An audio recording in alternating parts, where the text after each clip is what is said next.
I'm Guy, and this is your home for everything Alberta Independence, broadcasting live 6 days a week, usually Monday through Saturday at 5 p.m. unless something comes up there. True. Like today, where we are streaming about an hour later, but thank you for joining us.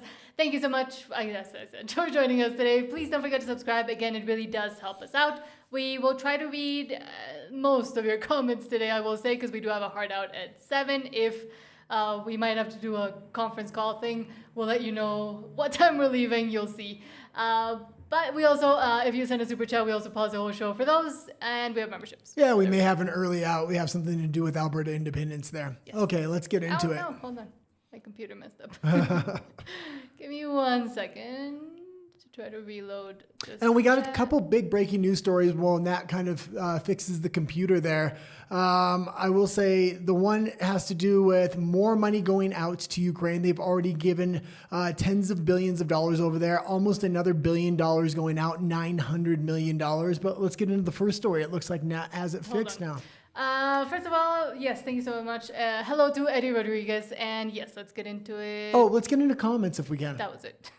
that's the only comment. Oh, that was I can't bring it up. That's what I was trying to fix. Okay. But yes, let's start with breaking news. Extra, extra, read all about it. Extra, extra, read all about it.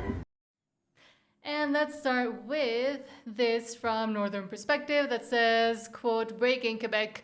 Member of Parliament Richard Martel has announced his immediate resignation and is being appointed to the Senate of Canada. So this wasn't necessarily a floor crosser from the Conservatives, but it is another person stepping down. This is a very close district. It slightly benefits Conservatives. That being said, the Liberals will probably pump a ton of time, money, and effort into this thing. So it's going to be really a toss-up when it comes. This helps conserve Mark Carney's slight majority that he has because the Liberals have a few members stepping down as well, like Stephen Guilbeault. Mm-hmm. Ladies and gentlemen, we have breaking news.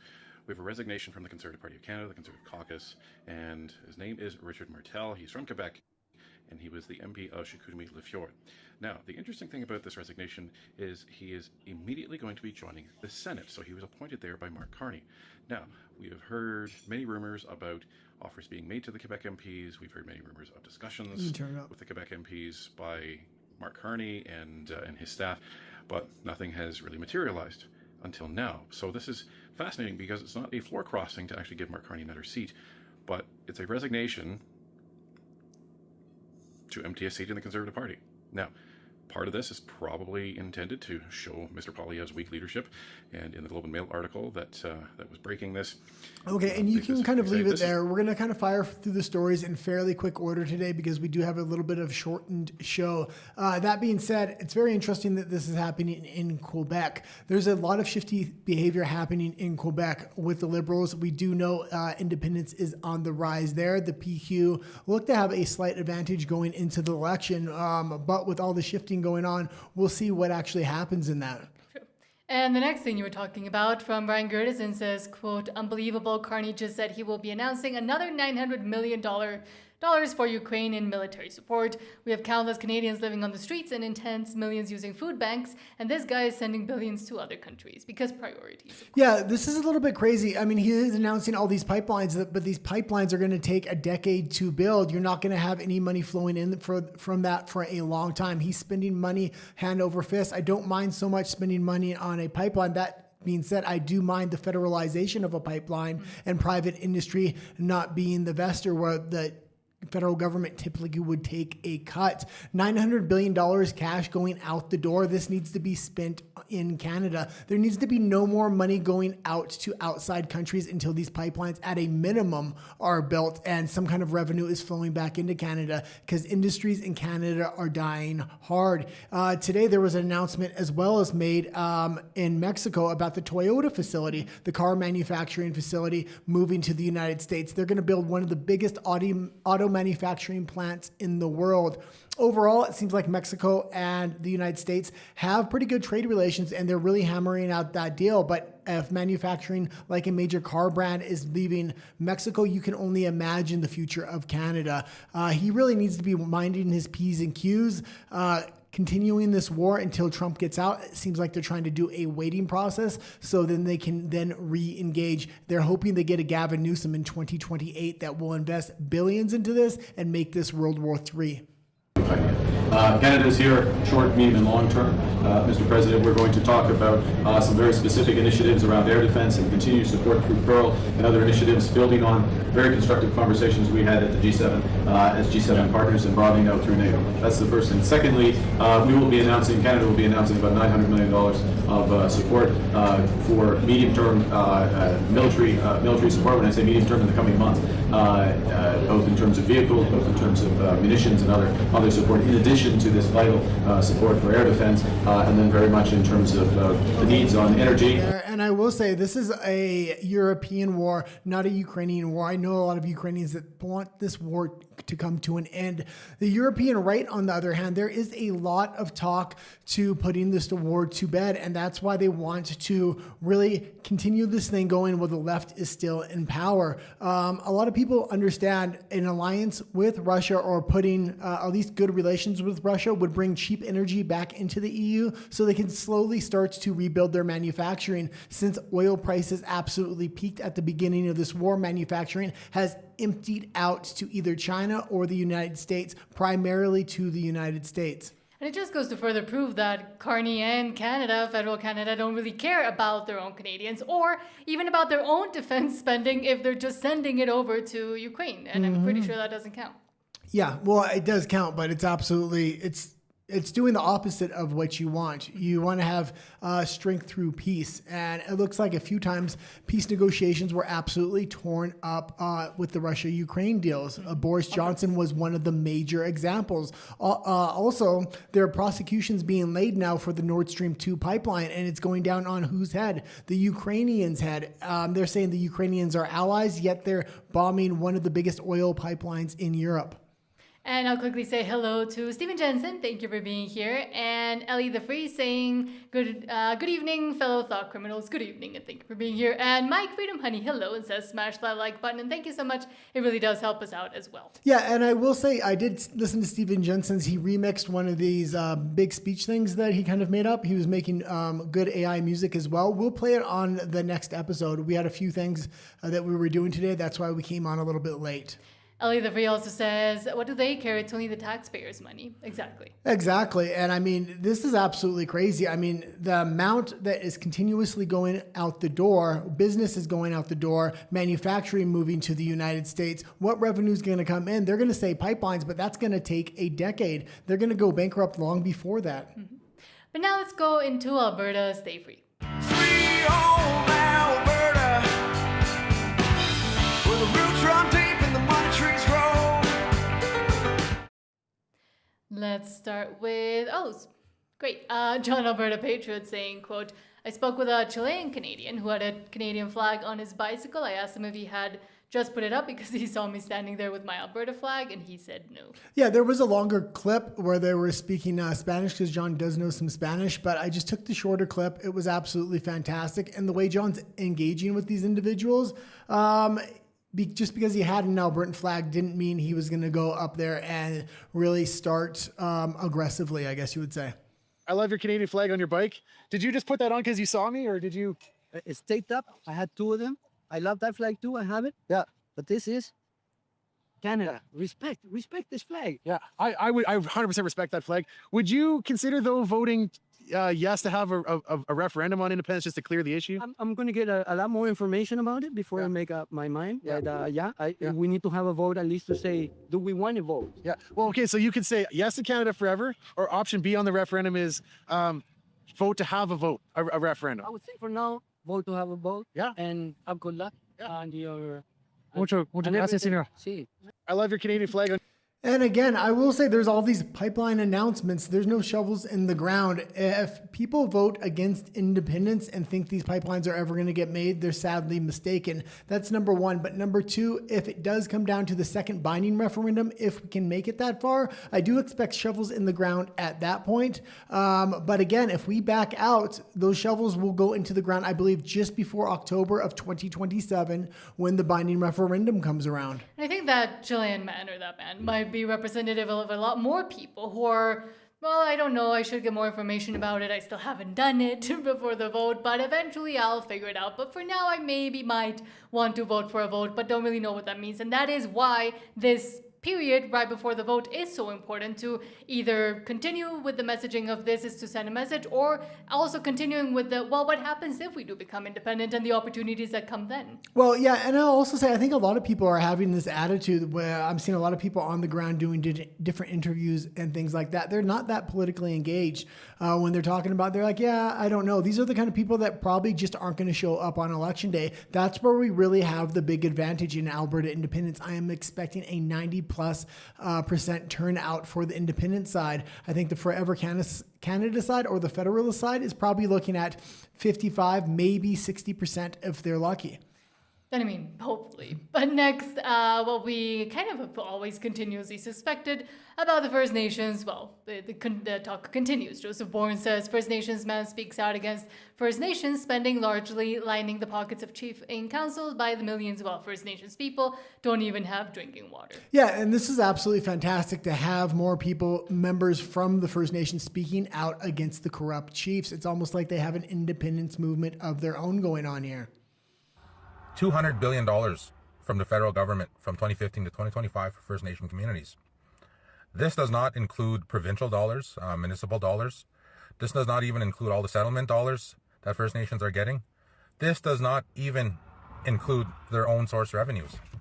I am a First Nation individual, and we all know chief and councils make huge amounts of money. We see some councillors make $1.5 million a year in remuneration.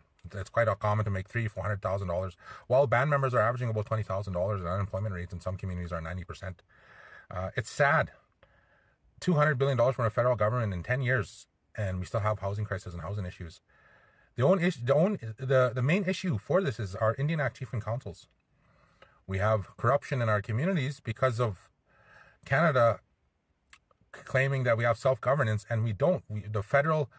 The chief and council system is a federal system. It is not our system. True self-governance is having... And what you have to realize here as well is you're seeing billions, hundreds of billions of dollars going to all these different tribes. The money's not making it down to the people. It's much like what's going to happen with these pipelines in the federal government. The federal government's going to be the investor. They're going to operate at a loss because of the carbon taxes, but they're going to pay the carbon taxes anyway. They're going to probably raise the carbon taxes and pay it to themselves so then they can give it out like a slush fund and a permanent money laundering device within federal Canada. You're not going to see infrastructure make it down to the people, much like First Nations never see infrastructure make it down to them. You can kind of leave it there. Okay. And I was also going to say, this is just another example of what happens when you hand over, in some cases taxes and in some cases your trust, to the government, hand over your money to the government for them to manage it, and then realize that, oh, it might not be such a good idea and the government might not be such a good manager of other people's money. Well, as well, one of the big complaints is a lot of First Nations members want to hand down land from them to their children, and they can't do it because the tribe is actually in control of the land. If they don't like something that's going on, they'll kick you off of your own land, and there is no real ownership. In a free and independent Alberta, I think dividing the reserves up into the First Nations members instead of consolidating the power into the elites would be a good first step, but I guess that's on them to vote on. But next, Yukon Strong says, quote, "Watch out, Canada. Alberta has recognized its value. My predictions for the future of the Republic of Alberta." Yeah, and Yukon Strong is absolutely fantastic. If you're not subscribed to him, I highly recommend him. So I want to make 3 quick predictions about what the future for an independent Alberta will look like. Number 1, in the first 36 months, I think Alberta's GDP and economy will exceed the rest of Canada's combined. This will be achieved very rapidly, very quickly, because finally, once and for all, the regulations, the red tape, the obstruction will be gone, and Alberta will be free to negotiate their own separate trade agreement, which will be done in good faith and with glee by the Americans, because Alberta will finally be the partner that Canada should have been all along, providing them permanent and basically crisis-proof energy security. Yeah, and it looks like the Trump administration is really trying to mind their P's and Q's and stay out of Alberta independence so the Mark Carney government can't claim foreign interference. But there are a lot of subtle hints being dropped. If Alberta gets its independence, I am expecting tariff-free deals coming from both sides there. I also expect all that manufacturing that's based in Ottawa to move to Alberta because that's where the natural resources are coming out of the ground. That is where the energy is at. Also, that $10 billion AI data center that Facebook is building in Alberta, that goes with Alberta if it does separate. And all of the other provinces around Alberta are going to look in and be like, why can't we do that too? It's going to leave every other politician at every level of government in Canada with egg on their face. They're going to be embarrassed because all of us are going to be like, what have you been doing for the last 50 years? Look at Alberta go. And all the folks trashing them right now are going to want in. Just watch. Number 2, there's going to be a mass. I'll say one other thing here, and that's the truth. Canada knows if Alberta actually gains its independence and it's economically flourishing to 10 times growth within a few years, the corruption is going to be obvious in Canada. Canada is going to have a major motivation to try to sabotage Alberta in its founding and in those first years so they don't get exposed. Every other province will be in rebellion if Alberta's economy absolutely flourishes. And if there's no foreign interference, I fully expect it to flourish up to a point of more than 10 times, I would say.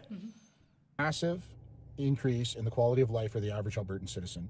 You are talking about ending federal income tax, GST, the carbon tax, and capital gains taxes on day one. Like it's a license to print money for the average Joe. And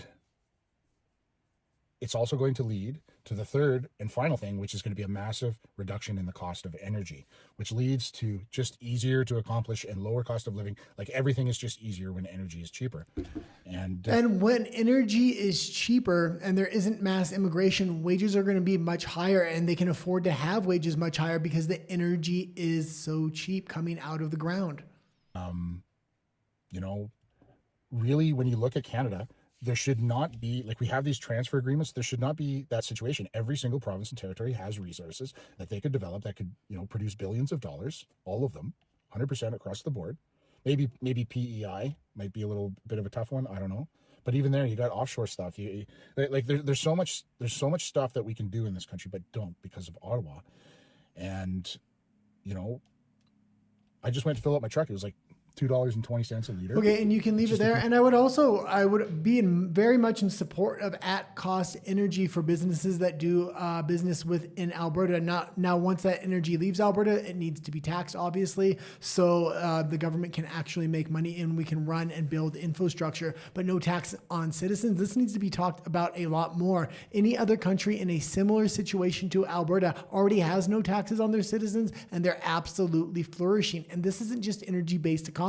The more that I'm looking into this is banking-based economies and a lot of other type of economies. Banking-based economies also might absolutely flourish in a free and independent Alberta. But what I've also said, and he kind of mentioned there at the beginning, is the prospect of being able to be that mirror to Canada. What happens if Canada were to not make all the stupid decisions, not impose all the stupid restrictions, and not go down the path of essentially now Europe, but also the net zero and the ridiculous policies that we've been living under for the past 10 years. And it will be that mirror, and especially with the trade relations with the US, now that we're seeing where the US really stands between Mexico and Canada, by favoring Mexico quite a lot more, wanting that bilateral trade agreement, and with Canada saying, well, you're impossible to deal with.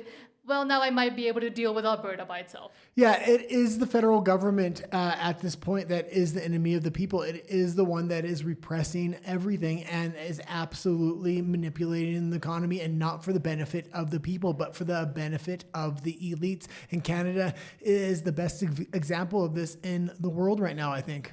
And lastly, and not to do so much with trade or economics, but with the insanity that continues to happen in Canada, and now what we've been predicting would happen, actually happening with free speech, or with the removal of free speech. Joseph Bourne says, quote, "Man says he's had multiple visits from the RCMP for speaking out against the government online. His dad also received a call from the government after opening a business requesting he hire immigrants. He said, hell no, support Canadian business." Yeah, and he does promote his dad's business at the end of the clip. We'll let it play a little bit. compliment and give a shout out to another freedom fighter. That being said, the RCMP paying visits to people's houses, this is the next step. They've already built the mechanisms. They've already passed the bills. The implementation is coming next. They've also identified the people, the content creators. You have to believe people inside of Alberta talking about Alberta independence are going to be the first ones targeted because this has the biggest impact on the Canadian federal government.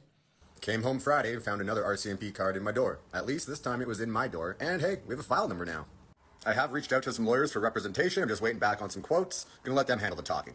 However, on Saturday, July 4th, it came out that a Melanie Joy-led department plans on suing citizens over social media posts that the government finds misleading, misinformation, or just out of context. We all know this needs to be applied to the government first. When I first started speaking out, I knew something like this would happen eventually. And the fact that Melanie Joly is the one running this new department and is going to start prosecuting citizens on free speech, absolutely ridiculous. She can't even speak herself. Unexpected. I would have more time to build a bigger following and maybe a defense budget.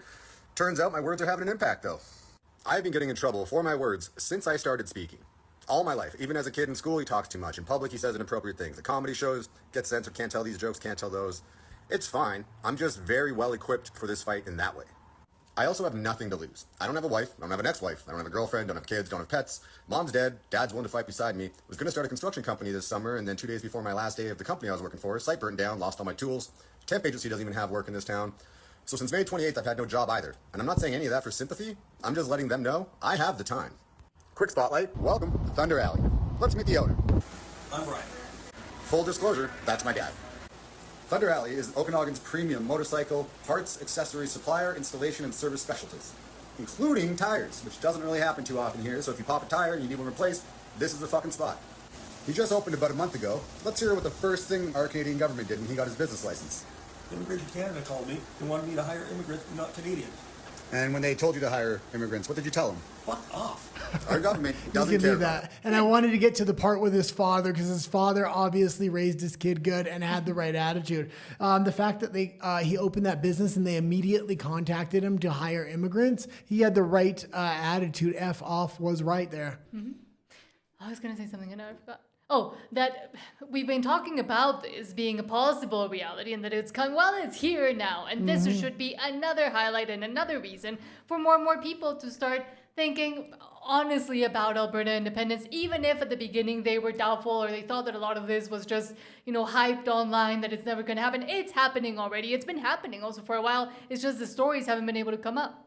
Yeah, and we really need to keep an eye out for who they're going to target first. Usually they pass these bills, they let them sit there for a little while after they're passed, and they pick the perfect small case to set the precedent that nobody's going to notice. And once that precedent is set, then they go after the big fish, the big targets. So I would even expect for somebody to be the precedent outside of Alberta first, and then start going people with inside of Alberta independence. I would even maybe expect the first target or two to be from the Liberal side, so that once they go after independence, they have plausible deniability. Well, we're going fairly across the board is what they're going to say.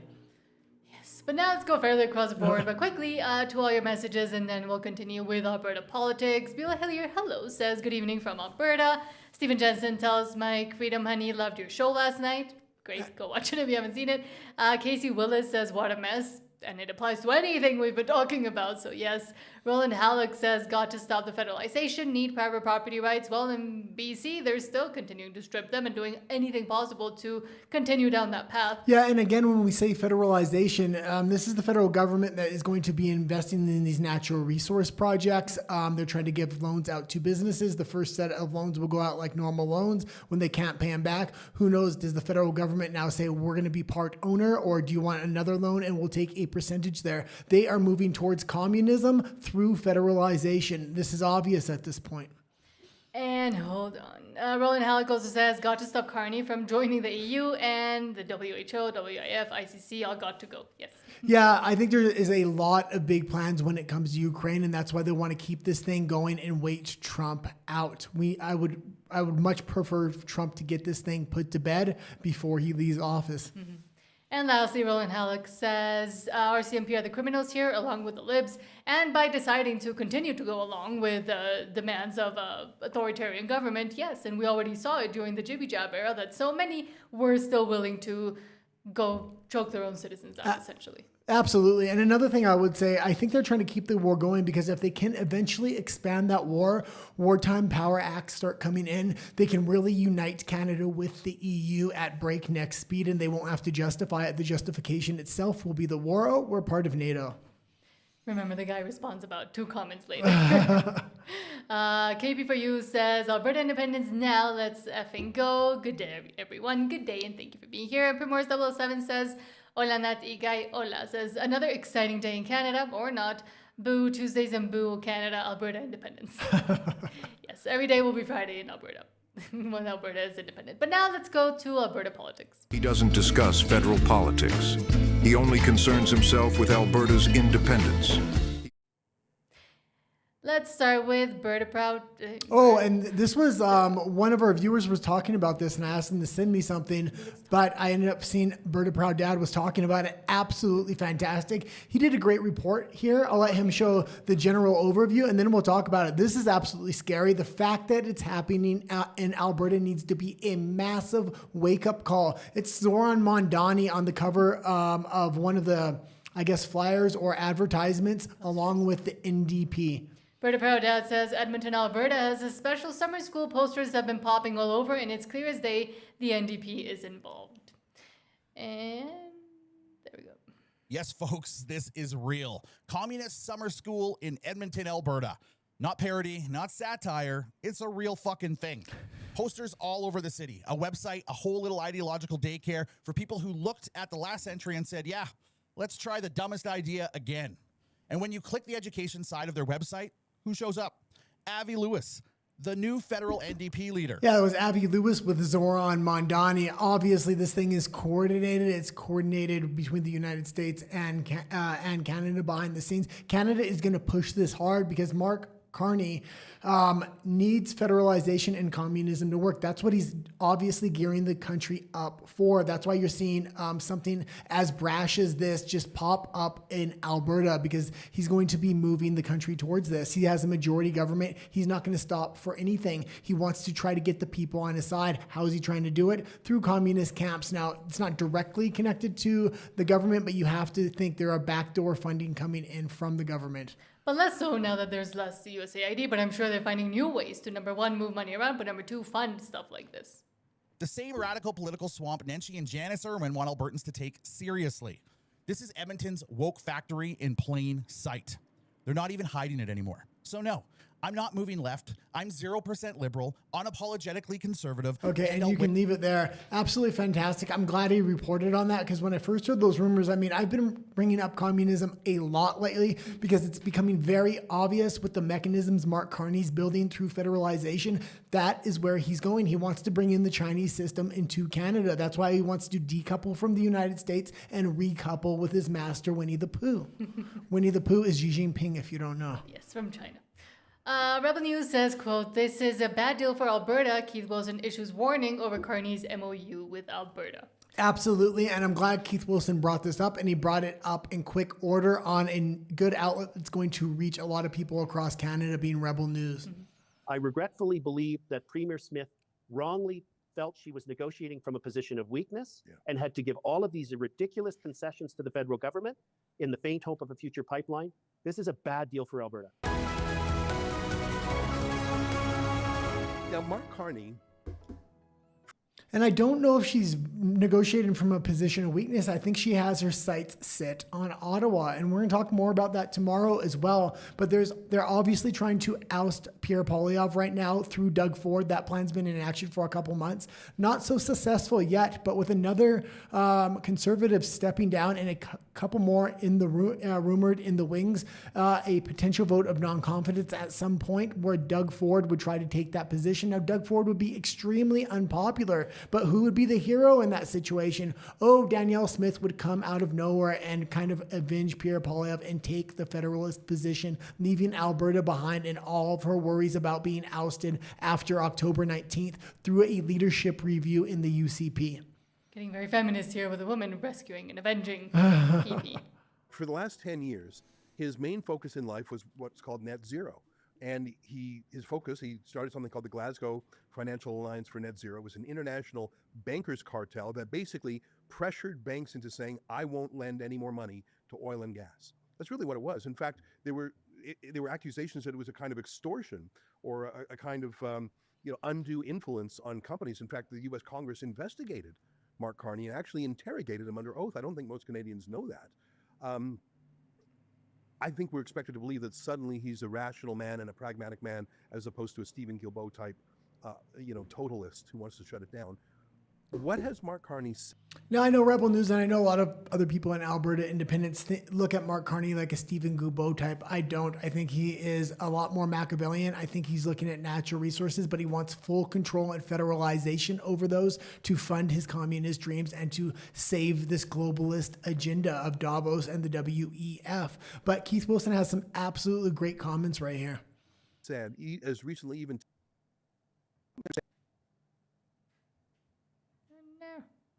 Oh, now it's messing it up on us. No, he didn't. Kind of, undue influence on companies. In fact, the U.S. Congress investigated Mark Carney and actually interrogated him under oath. I don't think most Canadians know that. I think we're expected to believe that suddenly he's a rational man and a pragmatic man, as opposed to a Stephen Guilbeault type, totalist who wants to shut it down. What has Mark Carney said, as recently even today in British Columbia? Help me understand, is he changing his tune at all? Or is he just using fudge factor words like, I support clean energy, which in his mind, an asterisk says that's not Alberta oil sands. Well, I can't even figure out, where does he stand? Well, it's hard to say, but what I do know is I'm not interested in his words, I'm interested in his actions. And the deal that he required of the MOU here imposes such increased costs on our production, and not just any new production that might go to Asia, our existing production, that Jack Minst, who's a renowned economist, just released a report in conjunction with the Fraser Institute that said when you combine Carney's required carbon taxes on our oil and gas industry here in Alberta with the Pathways project, which is a carbon capture project that will cost $20 to $30 billion to install and many billions a year to operate, along with other net zero rules that Prime Minister Carney is imposing on our oil and gas industry, it will make our oil and gas industry uncompetitive. It'll add such significant costs that it will discourage the further production and development of our resources. I think that's his goal.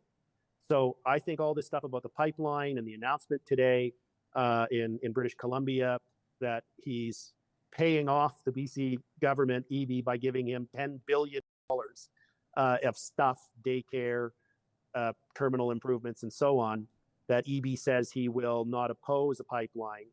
That still leaves hanging whether the veto the Prime Minister gave to the First Nations is going to be enough to block the pipeline. But all of this is irrelevant if the cost of producing the oil and gas gets so high because of the net zero costs that Carney's imposing that we can't increase our production. Okay, and you can leave it there. And I don't think that's going to be the case. I think if you really look forward into the future here and you think, well, what is Mark Carney doing? Why is he building these mechanisms? How is he going to profit from this if he's having to sell the oil at a higher cost? He'll sell it at the sit world cost. He'll sell it at a loss. He'll continue to pay the carbon taxes and these other green taxes that he's going to put on there, because it's the federal government is the investor and is the one making the profit. He wants to operate the pipeline itself at a loss on paper, but pay all the green taxes, because the green taxes go to who? Right back to the federal government, spent on earmarked projects that he's already dishing out. If the pipeline runs out of profit, he's going to have to split that with other provinces and other groups. And if it operates at a loss, nobody gets any money except for the federal government through their own taxes they're paying. It's a huge money laundering scheme, much like Ukraine is shaping up to be right now. And between the announcement that we talked about yesterday and the continuous talk about what these pipeline announcements actually mean, well, the panorama becomes even more clear and more towards what we've been suspecting for months now. Well, even that being said, and that whole scheme I'm describing, that's not for years and years and years into the future. He can't actually build these pipelines until close to the binding referendum, right before the binding referendum. He doesn't want to get too much work on these pipelines done. He definitely doesn't want to do them at breakneck speed, because if he does, and then Alberta chooses to separate, Alberta holds all the leverage over Canada at that point, over BC and over the neighboring provinces to the east as well, because all pipelines will run to Alberta, and you have the Americans there ready to approve a pipeline going directly from Alberta to the United States, which should have been the pipeline in the beginning, because you know they're not going to pull out, and you know they're going to work at breakneck speed. And lastly, from Rebel News, it says Tamara Lich recaps U.S. Ambassador's Independence Day celebration. Tamara spoke briefly with the ambassador, taking the opportunity to thank him and the support of Americans during the Freedom Convoy. Yeah, and this is one of those little hints that the relationship between Alberta, if it gains independence, and the United States would be absolutely fantastic. It was a personal invite of all the Rebel News staff from Pete Hoekstra. Well, hello everyone, it's Tamara Leach with Rebel News here, and I am back in Ottawa for a good cause this time. I am here at the U.S. Ambassador's residence for the 250th Independence Day celebrations here tonight as a guest of the Ambassador, along with the other Rebels. I am out on a work exemption, obviously. I'm still under house arrest, but as Ambassador for Rebel, I was able to come. I had a great chance to speak briefly with the Ambassador and to thank him for his support and the support of the Americans during the Freedom Convoy. But it was really great to be here for a very great cause. This is obviously the party of the year, so this is an excellent opportunity to get out of my house and to sort of keep pushing back a little bit against some of the, what would you call it, craziness that's going on out here these days. Anyways, for Rebel News, I'm Tamara Leach. And I didn't see any of the Canadian Federalists getting invited, so that is a huge hit. I mean, not only Tamara Leach, but the rest of the Rebel News staff. Now, they did much bigger reports. Ezra Levant had a direct interview. That was fantastic. It was a little longer. I highly recommend going to watch it. I watched the first half before we went on air today. But now we'll go back into your comments quickly, and then we'll head into Alberta Personalities. Roland Halleck says, new law ban all communists. Communists, it says, but yes. Absolutely, and people need to start waking up to this. Or at least educate people properly about what communism is and the effects that communism has already had on the world, and how it's been creeping up and capturing institutions and governments for the past 30, 50 years on purpose. Well, also how modern communism works, because modern communism works with a slight capitalist model, meaning they'll have the illusion of a private investor, but it's still almost completely owned and operated by the federal governments. I'm talking about China, the Chinese model. Is what Canada wants to implement. They've made it almost a ridiculous joke to bring up communism, like Canada can never be communist. They've been marching towards that for a long time. They haven't been able to pull it off because it's been liberal minority governments. With this majority government, it's going to be that hard turn. Before they go off that communist cliff, it's time for Alberta to pull the parachute string and save themselves and align with the United States Western values and free speech. Ellie the Free says, it is pretty crazy this country villainizes people who support Alberta independence while cheering for literal outright communists. Because that's the plan. That's where they want to head, and that's what they support. Well, and you're going to continue to see this, especially going into the midterms and 2028. We currently see in the United States a lot of the money going to the communist candidates, and they're going to want to be able to point to Canada and say, you see, those policies are working there. Those are the same policies we want here, but they're not working in Canada. That's the thing. Next, Primrose 007 says, more volume if you can. More volume in what sense? Because I try to bring up the clip volume, and then it all messed up. But yeah, either our microphone volumes or the clip volumes, let us know. Yes. And Primrose 007 says, Nat, you're getting sleepy. Is Tuesday getting to you too? Yes, because I spent all morning essentially photocopying and scanning a bunch of papers. Yeah, she had a bunch of documents she had to help me with. Things. Roland Halleck says, ban all foreign aid. It's all money laundering. Yes, and it's going to causes that are literally trying to destroy the West and its values and its people. Well, and the countries. And again, they're looking for permanent money laundering schemes, and that's what I think these pipelines are ultimately going to become. I don't think people have enough foresight of the mechanisms Mark Carney is trying to use here. I fully believe he's going to operate this pipeline at a loss so he can pay the carbon taxes and other green taxes in order to basically launder money to the organizations and the people that he wants. I also think Ukraine is going to be very interesting because the Democrats don't have a lot of money for the midterms as well as the 2028 elections. I think a lot of money is going to go through Ukraine and then redistribute it out to fight for the midterms as well as the 2028 elections in the United States, because I don't see any other major money laundering schemes right now. Trump shut a lot of them down through USAID. Silverfeet says hi, hello, and thank you for being here. Southern Gen Phil says great video, thanks. I don't know which one, but all of them were great, so yes, I concur. Roland Halleck says, why is she still, Tamara Litch, still under house arrest rules for a misdemeanor hoax? Because that's the point. Well, it's even worse than that. We went over the update the other day. Now I can't remember the ins and outs of the entire update, but maybe I'll try to find that story again and we'll kind of go over it. They're still trying to prosecute her for ridiculous things. She's got a counter lawsuit going on as well. And we did talk about that, and we should update probably soon about how that's going. Well, no, we did update just the other day, but I maybe bring it up again. And Primor's 007 responding to you says, the clip volume, your volume is good. Thank you. Oh, excellent. That's good to know. It's good to know the microphone volume is good because we were adjusting it over the last few days. We'll try to get the clip volume better for the rest of the clips. That's all he thinks about.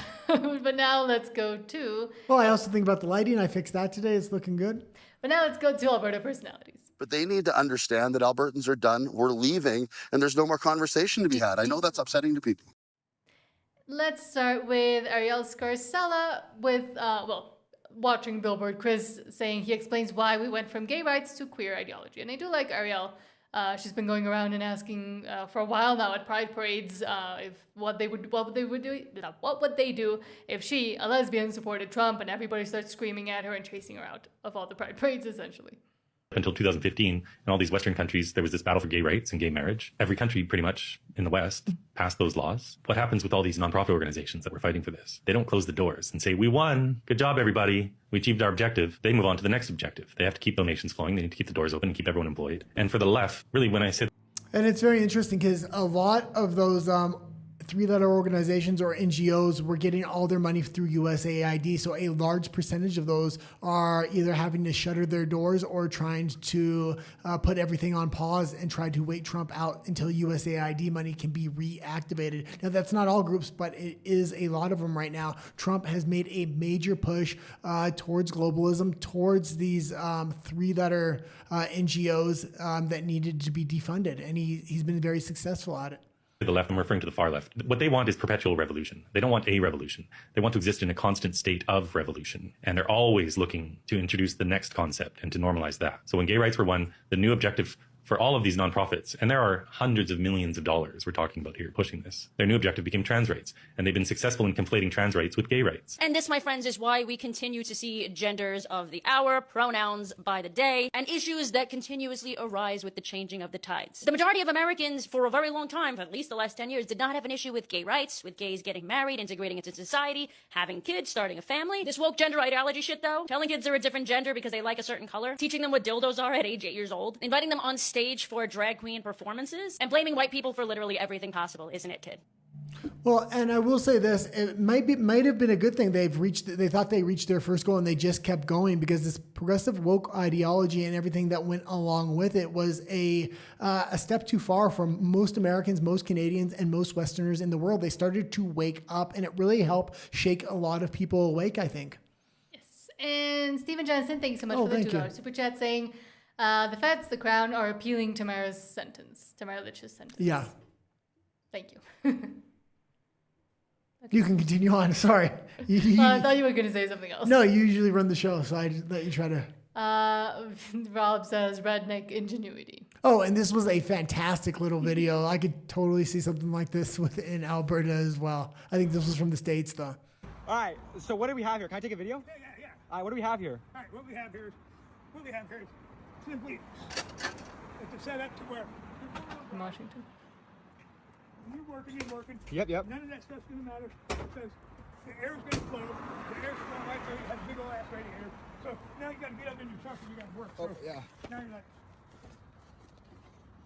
oh. Okay, that's. Oh man. Yeah. Design flaw. We'll figure that out. Gotta move the lever over to this side. For sure. It's inside. Yeah. To make it more accessible. Okay. Well, that's just because it popped up before. Okay. Now, so you gotta get in your truck. Usually, you gotta do this shit. Get on that wheel.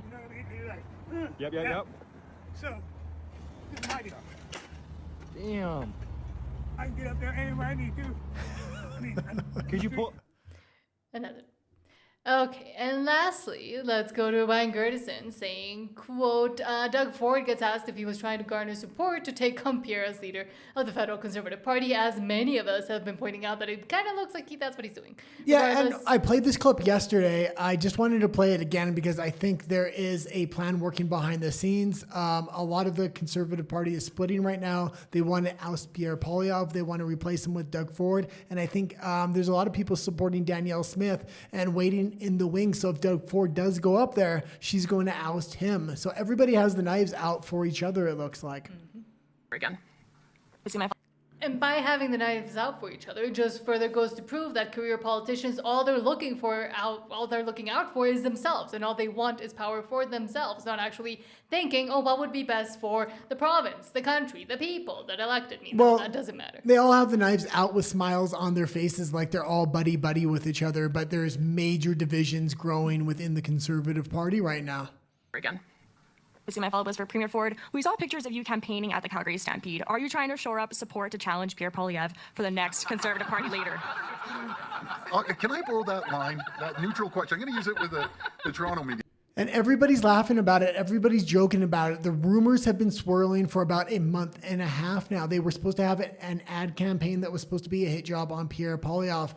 The rumor got out, so they never went forward with that ad campaign, as well as his campaign manager has really been working behind the scenes. They want a leadership review on Pierre Poilievre. Now, I think even if Poilievre has a leadership review at this point, he's going to survive it. Doug Ford's definitely not a candidate that's going to be able to unite anybody behind conservatism. That's why if he does somehow manage to pull this thing off with the support of Carney, you're going to see Danielle Smith come for that ass.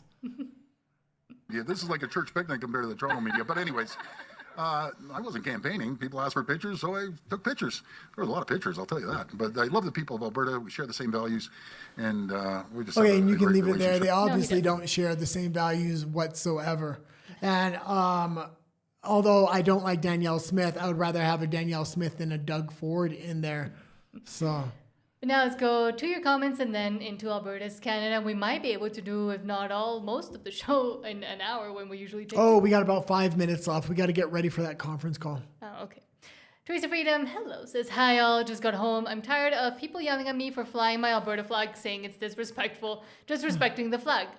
That's kind of the point. In Quebec, during their referendums, both sides flew the Quebec flags. No one is stopping the pro-Canadians from waving the Alberta flag. I am a proud Albertan. Just tell them it's absolutely disrespectful to what the Liberals have done to Canada for over a decade now. That's what's disrespectful. Mm-hmm. And to the people that fought for the country of Canada and how they've been destroying it with the exact same things they were fighting against. Well, and you should say it's disrespectful to fly the Canadian flag without flying the communist flag right next to it, because that's the values that they share now. Mm-hmm. And Sean says, hey guys, hello Sean, thank you for being here. Primors 007 says, redneck engineering at its finest. I need this from my truck. I thought people would like that. I've seen things like that when I was working in the oil patch up north and stuff like that. Roland Halleck says, Ford is a liberal goof and Danielle has ended her career. Yeah, absolutely. But this is the thing. Danielle Smith, people are waking up to her in Alberta. She has the blinds put over everybody's eyes in the rest of Canada. They think that she is the best premier. So if Doug Ford can manage to oust Pierre Poilievre and then Danielle Smith can oust Doug Ford, I think she's going to do fine in that position because the rest of the provinces haven't woken up to her yet. People in Alberta are realizing she is right in line and right in step with Mark Carney's federalization towards communism. Yeah, sorry, I couldn't find my button. And Sean just says conference call.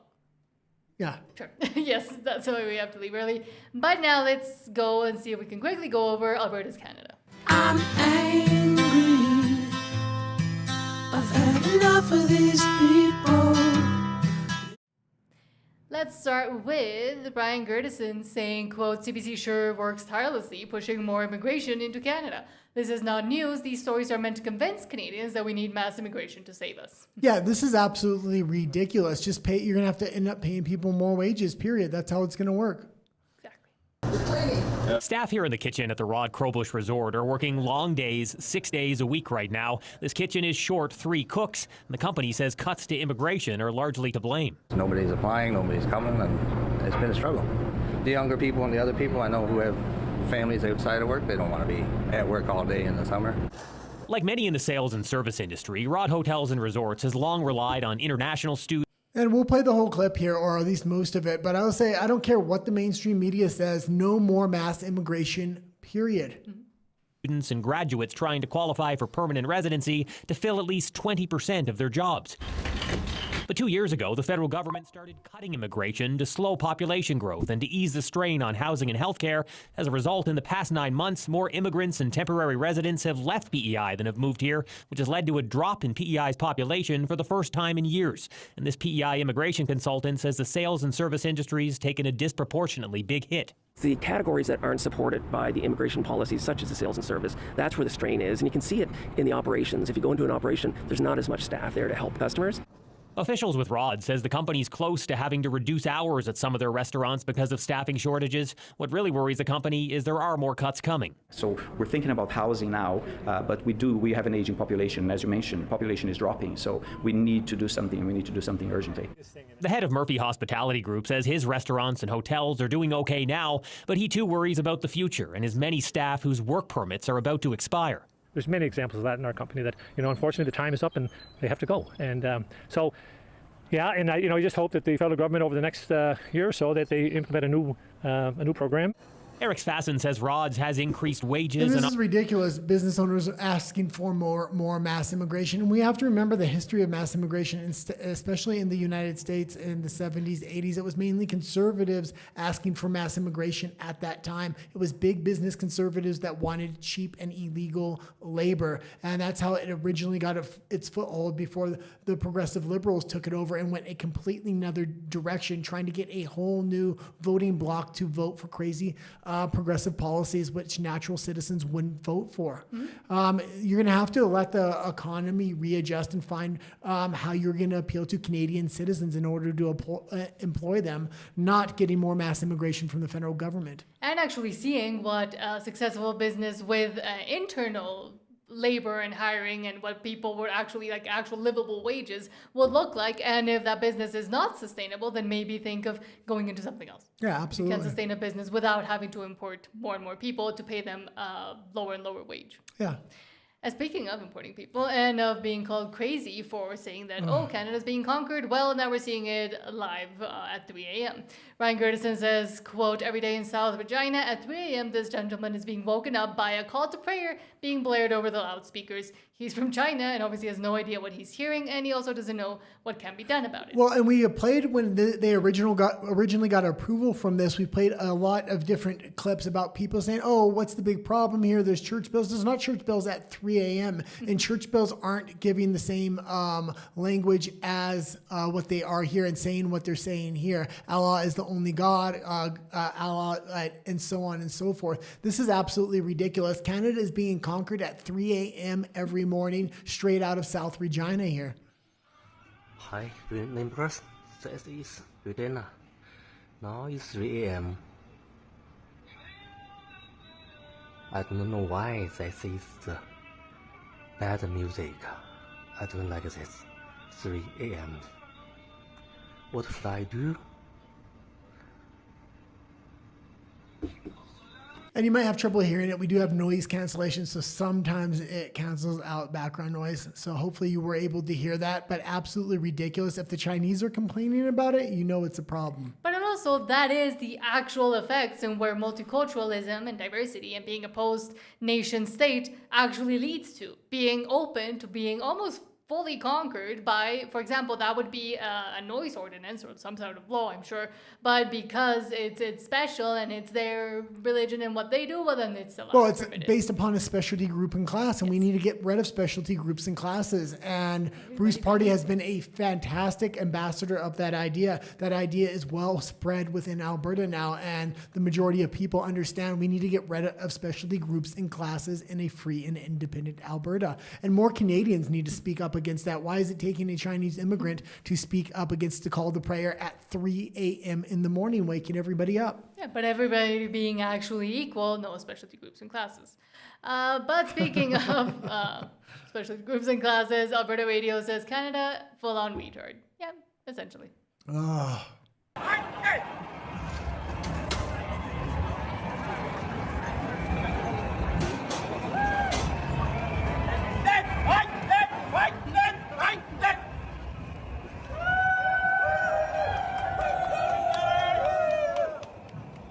Okay, you can leave it there. Absolutely insane what's happening to Canada. And most, if not all, the cadets were incredibly overweight. So what are you actually teaching? Well, that's not even a good representation if you're freaking gay at that point. No. Lastly, hold on. Jamil Giovanni says, quote, Carney's government is forcing some communities to rebrand Canada Day celebrations as Multiculturalism Day. I'm telling you, you're conquered already. Well, it's going on across Canada. Or lose funding, sorry. It's going on across Canada, and I was wondering why it was going on, and he does a very good job of explaining this. I'm really liking Jamil Giovanni of all the conservative politicians that are kind of out there. He is speaking out about and against these issues, and he's educating the public on how this even came to be. But you're already conquered if we're at this point. If you cannot even celebrate Canada Day and call it Canada Day. I want to tell you guys a story. A friend of mine in Newcastle, Ontario reached out to me and she asked, why did Newcastle's Canada Day celebration have to be called a Multiculturalism Day celebration? And her question is a great one because Canada and multiculturalism are not the same thing. Canada is a nation. Multiculturalism is an idea. So I looked into it, and what I found is that this can be traced back to a federal government decision, because the federal government mandated that if they gave your community money for a Canada Day celebration and you held it before July 1st, they could force you to call it a Multiculturalism Day celebration. That's just not right. We should be making it easier for people to celebrate our country, our history, and our traditions. Instead, we get another proof point of Mark Carney and the Liberal government's fake patriotism. They pretend to love this country, and yet what they really love is their own political agenda and their own ideology. I believe you should be able to celebrate Canada without celebrating multiculturalism, and I hope you agree. Yeah, I don't really agree, but I don't think things are going to change in Canada. I agree so much. Alberta needs to get its own independence so we can actually celebrate Alberta Day there. You can go into comments, read a few comments, and then we have to call it because we do have... Should I go to just me? Okay. Yeah. Sean says, see you guys, time to do some yard work. Good luck, be safe out there in the yard word. Premors 007 says, clip audio is excellent, and it depends because, again, sometimes it's up to what whoever uploaded it on X put it at. Sometimes it's us and the computer, so sometimes we have to adjust, and it's clip by clip. Roland Halleck says, time to pull the Canadian flag off of all the poles in Alberta and only fly our own flag. I would say about time. Roland Halleck says, hire our own kids, you morons. The problem is we're running out of kids in Canada because people, mostly women, but also a lot of men, bought into the lie that, overpopulation and, the world is all going to hell, so we cannot have any more kids. Well, now we're actually seeing the world going for real to hell because there is not enough kids, there is not enough people, and the population is dwindling and diminishing in most of the, at least, Western world, if not, and also Asia. Asia, some countries in Asia. Yeah, I wouldn't mind seeing just the Alberta flag flown as well. If we had a leadership review on Danielle Smith after the non-binding referendum on October 19th, and we get somebody in there that's far more in support of Alberta than Smith is right now, going along with these MOUs, giving Alberta's sovereignty away as she is, maybe we can do something like that. And then that will cause a natural conversation to kind of come up. Same as if we take the Canadian pension money, the Canadian pension plan money back and put it in Alberta's banks, or at least Alberta's share of it in Alberta's banks. That takes one phone call to do. Premors 007 says, shotguns will fix AL speakers real quick. Yep. And Southern Gem Phil says, we could hear. That's good.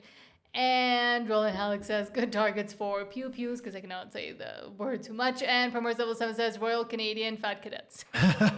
Basically, essentially.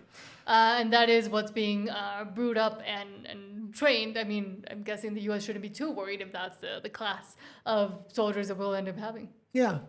And sorry we had to cut the show short a little bit today. We had a conference call with some other people from Alberta Independence don't know if we will, to plan an event. But have a lovely rest of your day. Sorry, we also came in late because, again, we all this week our time and the schedule will be all messed up and all over the place. But thank you for making it. Anyways, we'll see you tomorrow, hopefully at 5 p.m. If later, earlier, or canceled, we will let you know as well via X and here on the YouTube community post thing. Have a great rest of your night, and we'll see you tomorrow, hopefully.